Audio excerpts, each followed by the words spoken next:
Thank you, Mr. Chair, and welcome, Ms. McMahon. It was good to meet with you in my office a little bit ago.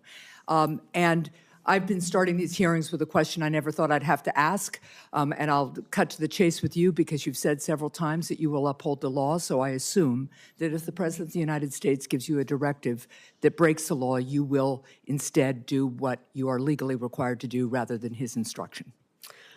The President will not ask me to do anything that is against the law. Well, the last month has told us that it is quite likely he may, but I am going to take you at your word that you will enforce the law because you've said it several times today. 3 weeks ago, the President unilaterally cut all federal grants by issuing an indefinite freeze. That's an unconstitutional and, yes, illegal action that was stopped by federal courts, to my previous point. Subsequent reporting indicates that the President is also planning to eliminate the Department of Education, the department that you're interviewing today to lead. And there's this little bit of, I don't know, the whole hearing right now feels kind of surreal to me.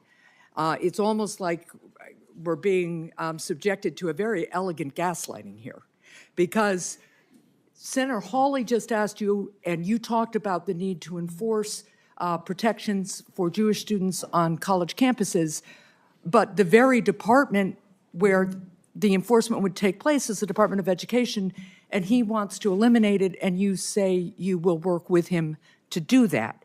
Similarly, you've talked about the importance of apprenticeships and other kinds of career and technical education, really important. There's bipartisan support for that here. The Republicans are in charge. We have bipartisan bill after bipartisan bill. We could go right forward with it, but there's this discussion as if we haven't made any progress on that, and there's somehow a partisan divide about that. So I'd encourage you to look into that. But I want to talk a little bit about why the Department of Education is so important. It plays a critical role in making sure that students, regardless of their zip code, race, gender, disability, or family circumstance, have access to a quality public education. It was established because Congress recognized that the country has a compelling interest in ensuring that all of our kids become self-sufficient members of our workforce and our civil society.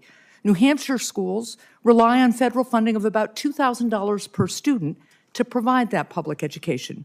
In the hearing, Senator Maggie Hassan asked Linda McMahon a question she said she never thought she would have to ask. And that question was, are you trying to get rid of the Department of Education? Hassan asked this because McMahon kept giving answers that suggested she wanted to reduce the department's role, or possibly weaken it. McMahon talked a lot about moving power away from the federal government and giving everything back to the states. Hassan's concern was simple. What would you say to parents in my state who are concerned about the President's attempt to cut all federal funding to New Hampshire and to eliminate the Department of Education? Are you telling parents that their children should lose access to special education services, for example, or lose access to trained teachers or school nurses? Well, thank you, Senator, very much. Let me just object to one point, and that is that, the residents in the state of New Hampshire should not be concerned that federal funding is going to be removed from their schools.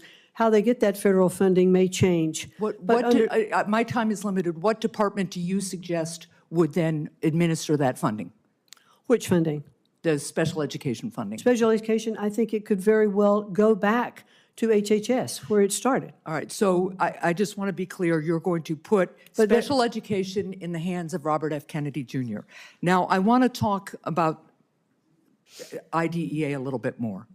I want to turn to a specific issue regarding the President's plan to eliminate the Department of Education.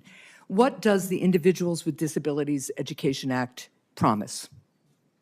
It promises that we're going to take care of these students, that they're going to be provided with assistance that they have in the schoolrooms, the technology that they need, the assistance. And you and I talked a little bit about that with your own child. IDEA guarantees children with disabilities a free, appropriate education. What is the federal investment promised to states under IDEA? What's it supposed to be? In terms of dollar amounts? Yeah. I'm not sure. The federal government committed back in 1975 when it passed IDEA to pay 40% of the average per pupil expenditure for special education. You know what the federal government actually does? I think it's around 14 to 18% at this point. It's about 15%. But it's an appropriated amount from Congress, though, and so Congress needs to appropriate those dollars to spend. That's right, but the President of the United States is proposing, and the Republicans in Congress are proposing massive tax cuts for billionaires, and they're trying to pay for it by massive cuts to education and other services. And just so you know, New Hampshire would lose $60 million in IDEA funding if IDEA were eliminated. My time is almost up. I'm just going to say this. The reason the Department of Education came about in about 1975, IDEA was passed in 1975. 1979 was the department. And Mr. Chair, I'll take just a second here. But people need to understand, people like my son, we talked about him.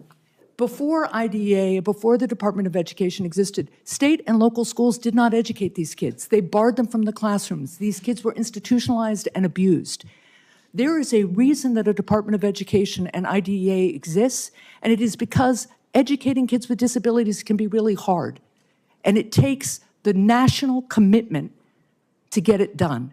And that's why so many people are so concerned about this proposal to eliminate the department, because they think kids will once again be shoved aside, and especially kids with disabilities. Thank you, Mr. Chair.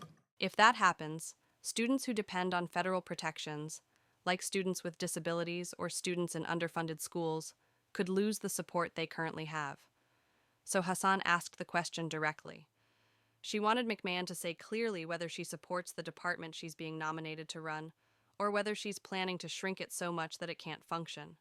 The moment stood out because no senator expects to ask an education secretary nominee if they plan to dismantle the very agency they want to lead. But based on McMahon's answers, Hassan felt she had to. Her point was plain. If you're going to run the Department of Education, you should believe in the Department of Education.